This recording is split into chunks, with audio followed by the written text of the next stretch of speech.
कभी कभी जन्म लेते ही बच्चे की मां को असाध्य रोग हो जाता है।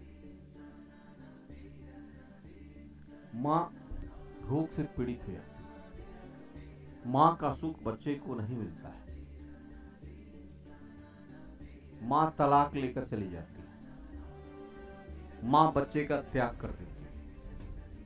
यह मां की मृत्यु हो गई। ऐसा क्यों होता है? मां का कारक ग्रह चंद्रमा है, पिता का कारक ग्रह सूर्य है, और चंद्रमा अगर जिस व्यक्ति का पीड़ित होगा, उसकी मां पीड़ित होगी, उसको मातृ सुख नहीं प्राप्त, माता का सुख उस व्यक्ति को प्राप्त नहीं। ज्योतिष शास्त्र कहता है कि अश्विनी नक्षत्र के तृतीय चरण में जिस बच्चे का नाम हो, जो अक्षर से जिसका नाम होगा, उसे माता का सुख कम प्राप्त होगा।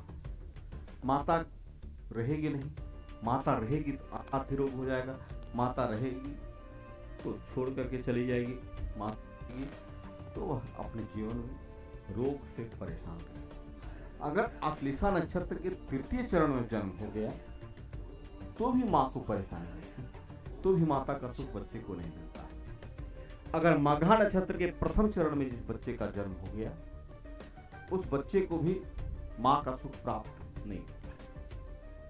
और अगर ज्येष्ठा नक्षत्र के प्रथम चरण में जिस बच्चे का जन्म हो गया, उसे भी मां का सुख प्राप्त नहीं होता है।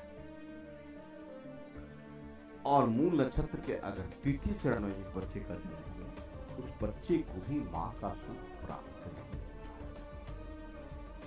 उन बच्चों को भी मां का सुख प्राप्त नहीं होता है जो अंधरिया में कृष्ण पक्ष में प्रतिपदा से सप्तमी तक जन्म लेते हैं। उसमें चंद्रमा क्षीण होता है, कमजोर होता है, और वृश्चिक राशि में चंद्रमा कमजोर होता है, और अमावस्या को भी चंद्रमा कमजोर होता है।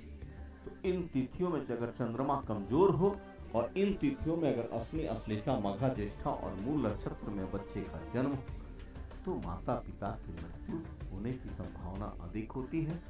अगर उसके घर वाले के ग्रह अच्छे हैं तो मृत्यु तो नहीं होती, लेकिन कोई ना कोई असाध्य मृत्यु तुल्य कष्ट से ऐसे बच्चों के माता पिता को गुजरना पड़ता